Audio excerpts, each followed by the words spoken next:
Supreme court के लिए परीक्षा की घड़ी है। परीक्षा की घड़ी इसलिए है कि जो अभी सरकार ने वक्फ कानून में संशोधन किया है उसके खिलाफ 1 दर्जन से ज्यादा याचिकाएं फाइल हो गई हैं, 1 दर्जन से ज्यादा पीआईएल फाइल हो गई है। और पीआईएल कोई सामान्य व्यक्ति ने नहीं किया है। कांग्रेस के सांसद इमरान प्रतापगढ़ी ने किया है, मोहम्मद जावेद ने किया है, ओवैसी साहब ने किया है, अरशद मदनी जी ने किया है। और कल सिब्बल साहब और सिंघवी साहब ने सीजेआई साहब से रिक्वेस्ट किया कि इन पे तत्काल सुनवाई की जरूरत है, तो हो सकता है 2-3-4 दिनों में इस पे सुनवाई हो जाए। अब सवाल यह है कि सुप्रीम कोर्ट में पीआईएल तो फाइल होती रहती है, मैं भी करता रहता हूं, तो फिर ये परीक्षा की घड़ी कैसे है? परीक्षा की घड़ी ऐसे है कि ये 1995 वाले कानून को जब मैंने सुप्रीम कोर्ट में चैलेंज किया था, उस समय सीजेआई थे चंचूड़ साहब, उनके साथ बैठे थे जस्टिस सूर्यकांत, वो अभी कुछ दिनों के बाद वो भी सीजेआई बन जाएंगे। उस समय चंचूड़ साहब ने हमसे कहा था कि आप ये बताओ कि आपकी कितनी जमीन पे वक्फ बोर्ड ने कब्जा कर लिया है। आप सीधे सीधे सुप्रीम कोर्ट क्यों आ गए? हाई कोर्ट भी जा सकते थे।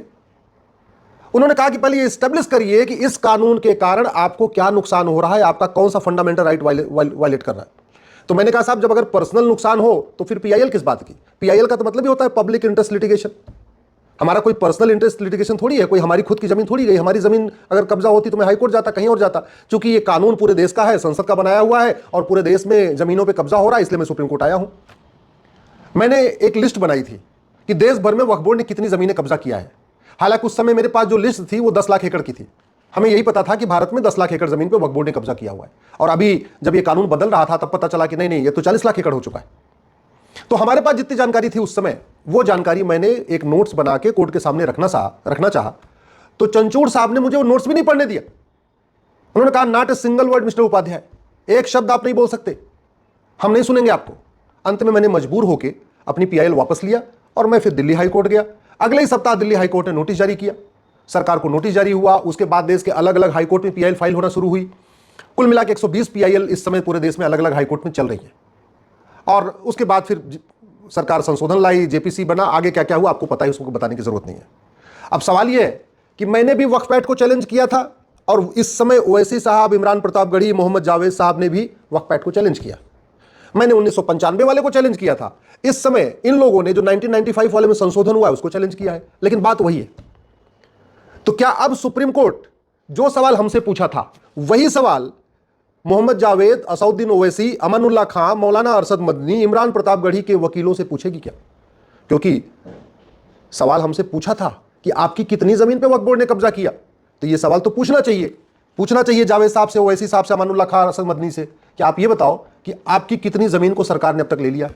पहले तो यह पूछना चाहिए ओवैसी जी से, मदनी जी से, इमरान प्रतापगढ़ी से कि आपके पूर्वजों ने कितनी जमीन वक्फ किया है, पहले तो यह बता दो। और जो आपके पूर्वजों ने जमीन वक्फ किया है उसमें से कितनी जमीन नए कानून के बाद सरकार ने कब्जा कर लिया। सवाल यह भी होना चाहिए कि क्या सांसद संसद के द्वारा बनाए गए कानून को सुप्रीम कोर्ट में चैलेंज कर सकता है क्या? क्योंकि सांसद संविधान की शपथ लेता है और वो कहता है मैं संविधान के अनुसार कार्य करूंगा, और संविधान के अनुसार पार्लियामेंट में कानून बना। तो क्या सांसद को पीआईएल फाइल करने का अधिकार है क्या सुप्रीम कोर्ट में?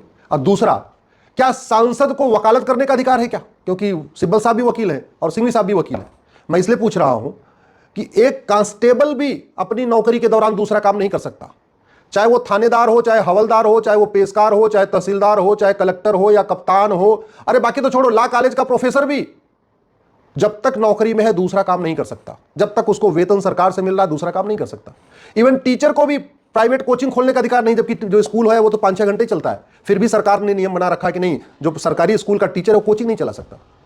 सरकारी डॉक्टर अपनी क्लिनिक नहीं चला सकता, हॉस्पिटल नहीं खोल सकता, ये नियम है। तो फिर सांसद और विधायक जिनको वेतन भत्ता, गाड़ी, बंगला सब कुछ मिलता है अच्छा कानून बनाने के लिए, जब तक वो सांसद हैं, जब तक वो विधायक हैं, जब तक वो वेतन ले रहे हैं, जब तक वो भत्ता ले रहे हैं, जब तक सरकारी गाड़ी का यूज कर रहे हैं, क्या उनको कोई भी दूसरा काम करने की छूट मिलनी चाहिए? क्या उनको वकालत करने की छूट मिलनी चाहिए? मुझे लगता है सुप्रीम कोर्ट के एक बार इस पे भी ध्यान देना चाहिए। सवाल एक बात यह भी है कि क्या जैसे हमसे सुप्रीम कोर्ट ने कहा था कि आप हाईकोर्ट क्यों नहीं गए, सीधे सुप्रीम कोर्ट क्यों आए, क्या यही सवाल अब सिब्बल साहब से, सिंघवी साहब से पूछा जाएगा? तो क्या यही सवाल इमरान प्रतापगढ़ी, मोहम्मद जावेद, अरशद मदनी, ओवैसी साहब से पूछा जाएगा? और अब तो ज्यादा पूछना बनता है, इसलिए पूछना बनता है कि सुप्रीम कोर्ट कई बार कह चुका है कि अगर किसी मामले पे देश की अलग अलग हाईकोर्ट में मैटर पेंडिंग है तो कायदे से वो मैटर पहले हाईकोर्ट चलना चाहिए और फिर सुप्रीम कोर्ट आना चाहिए। जब 120 PIL फाइल हो गई सुप्रीम कोर्ट में, अलग अलग देश के हाई कोर्ट में, तो मैंने एक ट्रांसफर पिटीशन फाइल किया था, और वो ट्रांसफर पिटीशन भी जस्टिस सूर्यकांत साहब के बेंच में लगी थी। तब उस समय जस्टिस सूर्यकांत साहब ने कहा था कि काम करिए, पहले किसी एक हाई कोर्ट का फैसला आने दीजिए, फिर देखेंगे क्या करना है। अभी ट्रांसफर पिटीशन भी एक्सेप्ट नहीं किए। तो अब तो देश भर में 120 PIL फाइल पेंडिंग पड़ी हुई है, हैदराबाद में भी पेंडिंग है, मुंबई में भी पेंडिंग है। सारी ऐसी देश की कोई हाई कोर्ट नहीं है जहां 1-2 PIL पेंडिंग नहीं है वक्फ एक्ट के खिलाफ। और नए वाले जो आ रहे हैं ये भी वक्फ एक्ट के खिलाफ आ रहे हैं। बस हम पुराने वाले कांग्रेस वाले जो कानून था 1995 का, हमने उसको चैलेंज किया, ये लोग जो अभी नया वाला संशोधन है उसको चैलेंज किया। तो अब ये देखना है कि क्या सुप्रीम कोर्ट इन लोगों को, ओवैसी साहब को, इमरान प्रतापगढ़ी को, मोहम्मद जावेद को, मदनी साहब को, ये कहती है कि काम करो, अपने हाई कोर्ट जाओ, वहां पहले से मामला पेंडिंग है, वहीं जाके पहले अपनी बहस करो, और जब किसी हाई कोर्ट का फैसला आ जाएगा तब सुप्रीम कोर्ट हम देखेंगे।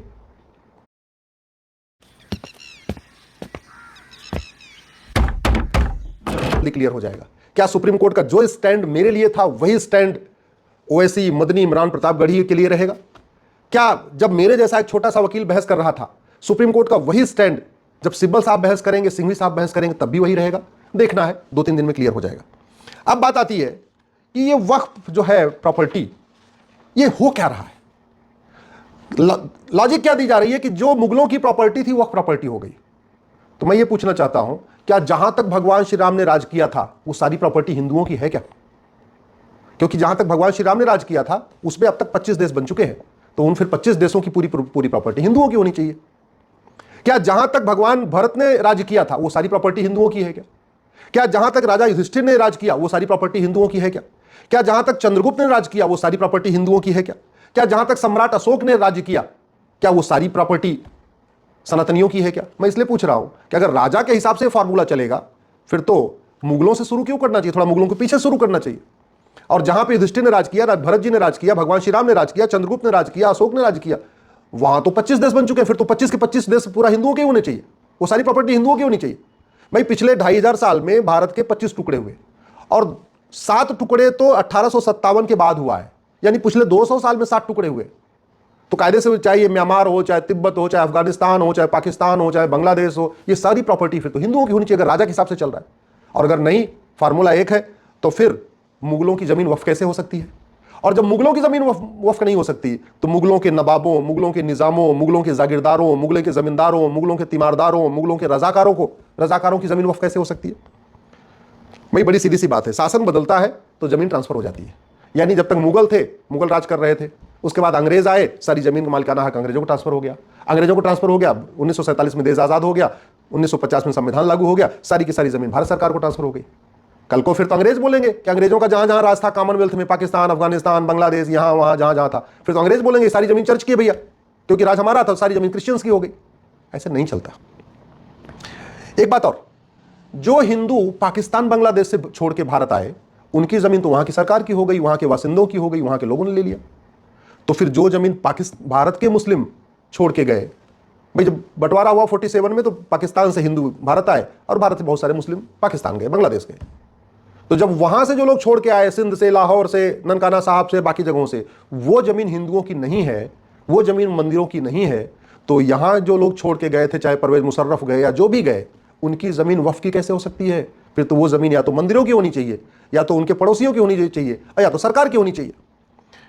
एक बात और, 1950 में टोटल वक्फ बोर्ड के पास प्रॉपर्टी थी मात्र 50,000 एकड़, यानी 500 साल के मुगलों के शासन और 200 साल के अंग्रेजों के शासन, कुल 700 साल के शासन में वक्फ प्रॉपर्टी थी मात्र 50,000 एकड़। अब आज के समय में वक्फ प्रॉपर्टी है लगभग 40 लाख एकड़।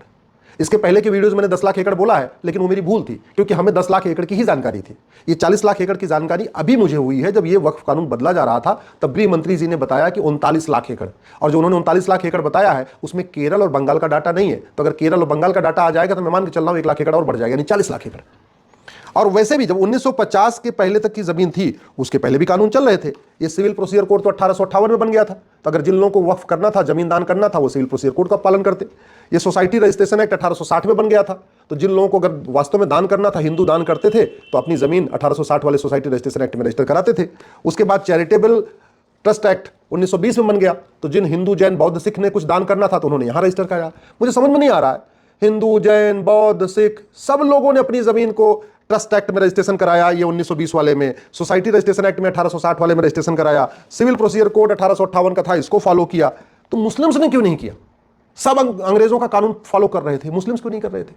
चलो मान लेते हैं भाई ठीक है, पढ़े लिखे नहीं थे, उनको नहीं थे। लेकिन 1950 के बाद तो संविधान लागू हो गया, और संविधान लागू हो गया उसके बाद तो मुंह ज़बानी कोई भी चीज़ होती नहीं थी, कोई भी चीज़ मौखिक नहीं होती थी, हर चीज़ लिखित में होती थी।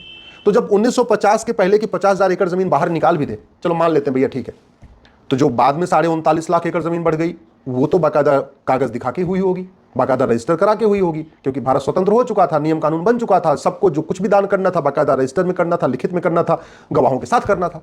फिर मौखिक में क्या हो गया? इसलिए मेरा मानना है अब समय आ चुका है, इन विषयों पर चर्चा हो, गंभीरता के साथ चर्चा हो। और इसलिए मैं कहता हूं वक्फ एक्ट में संशोधन नहीं होना चाहिए, वक्फ एक्ट पूरा का पूरा खत्म होना चाहिए। One nation one charity code होना चाहिए, one nation one property code होना चाहिए, one nation one endowment code होना चाहिए। हिंदी में कहेंगे समान दान संहिता, समान धर्मस्थल संहिता, समान संपत्ति संहिता होनी चाहिए, क्योंकि भारत का संविधान मजहब के आधार पर कोई नियम कानून बनाने की इजाजत नहीं देता। एक बार वक्फ बोर्ड तो फिर भी बन सकता है, वक्फ ट्रिब्यूनल तो मजहब के आधार पर हो ही नहीं सकता, बिल्कुल नहीं हो सकता, क्योंकि ट्रिब्यूनल कोर्ट का काम करता है और कोर्ट मजहब के आधार पर नहीं होती है। भारत में 20 ट्रिब्यूनल है, इनकम टैक्स ट्रिब्यूनल है, नेशनल ग्रीन ट्रिब्यूनल है, एनजीटी है, सेल टैक्स ट्रिब्यूनल है, जीएसटी ट्रिब्यूनल है, बहुत ट्रिब्यूनल है, एक भी ट्रिब्यूनल मजहब के आधार पे नहीं है। फिर वक्फ ट्रिब्यूनल क्यों? खत्म होना चाहिए। संविधान मजहब के आधार पर, और जमीन का फैसला हमेशा रेवेन्यू कोर्ट करती है, सबके जमीन का फैसला रेवेन्यू कोर्ट में हो रहा है, तो फिर मुगलों की जमीन का फैसला वक्फ ट्रिब्यूनल में क्यों होगा? मेरा मानना है इस पर गंभीरता के साथ जांच होनी चाहिए। और वैसे भी एक तरफ तो कहते हैं मुस्लिम गरीब है, मुस्लिम गरीब है, फिर दान कर किसने दिया? ओवैसी साहब बता नहीं रहे कि उनके पूर्वजों ने कितना वक्फ किया, मदनी साहब बता नहीं रहे कि उनके पूर्वजों ने कितना वक्फ किया, इमरान प्रतापगढ़ी बता नहीं रहे कि उनके पूर्वजों ने कितना वक्फ किया, मोहम्मद जावेद बता नहीं रहे उनके पूर्वजों ने कितना वक्फ किया, बुखारी बता नहीं रहे उनके पूर्वजों ने कितना वक्फ किया। वैसे बुखारी साहब बुखारा से आए थे तो उनको तो वक्फ का अधिकार ही नहीं, यहाँ की 1 इंच जमीन पर उनका मालिकाना हक नहीं। मदनी साहब मदीना से आए थे, इसलिए भारत की 1 इंच जमीन पर उनका अधिकार नहीं बनता। ओवैसी साहब वगैरह सब विदेश से आए, इसलिए यहाँ की 1 इंच जमीन पर उनका हक बनता ही नहीं है। और जिनका बनता भी है तो उनको कागज़ तो दिखाना चाहिए। अगर मेरी बात ठीक लग रही हो इस वीडियो को अधिक से अधिक शेयर करिए, अपने सांसदों को भेजिए, विधायकों को भेजिए। अगर आपके जान पहचान में कोई नेता है, अभिनेता है, लेखक है, बुद्धिजीवी है, पत्रकार है, कलमकार है, उसको ये वीडियो भेजिए। अगर आप किसी जज साहब को जानते हैं वो ये वीडियो उन तक भी भेजिए, क्योंकि मामला अब परीक्षा की घड़ी की है। देखना यह है कि सुप्रीम कोर्ट ने जो स्टैंड हमारे जैसे एक छोटे से वकील के लिया, क्या वही स्टैंड सिब्बल और सिंघवी साहब जैसे बड़े वकीलों के लिए भी होता है? सुप्रीम कोर्ट ने जो स्टैंड हमारे लिए लिया, क्या वही स्टैंड ओवैसी के लिए, मोहम्मद जावेद के लिए, इमरान प्रतापगढ़ी के लिए भी लेती है? अब ये देखना है। बहुत जल्दी सुनवाई होगी, दूध का दूध पानी का पानी हो जाएगा।